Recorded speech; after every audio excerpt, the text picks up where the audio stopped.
Isa sa mga misyon ng Trabaho Party List ay isulong ang dagdag hanap buhay sa Kamara.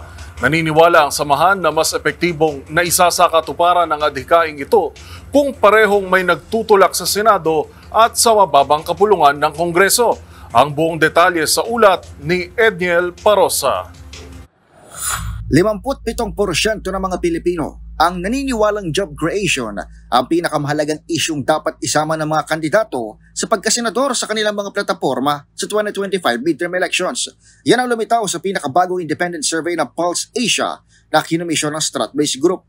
Pero kahit ang survey ay nakatuon sa mga plataporma ng mga kandidato sa Senado, naniniwala ang Trabaho Party List na ipinakita sa naturang survey na dapat din itong isulong sa House of Representatives. Giit ni Attorney Michelle David Espiritu, tagapagsalita ng Trabaho Party List, sa isang gobyerno tulad ng sa Pilipinas, ang mga patakaran ay mas epektibong maisa sa katuparan kung pareho itong itinutulak sa Senado at sa mababang kapulungan ng Kongreso. Ayon sa grupo, malinaw ang panawagan at suporta ng taong bayan sa plataporma nitong pagtutok sa paglikha ng hanap buhay.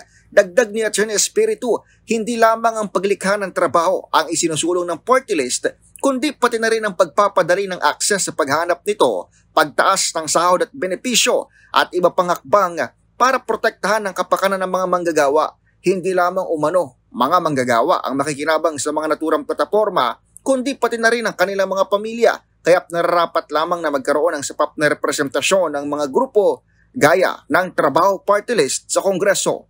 Sa kabila ng iba pang mahalagang plataporma, tulad ng pagsulong ng investment-led economic growth at paglaban sa korupsyon, nananatili pa rin pangunahing prioridad ng Trabaho Party List ang mga hakbang na magpapataas ng kabuhayan ng mga manggagawang Pinoy. Para sa MBC TV and Network News, ito si Edniel Parosa. Una sa Pilipinas, una sa Pilipino.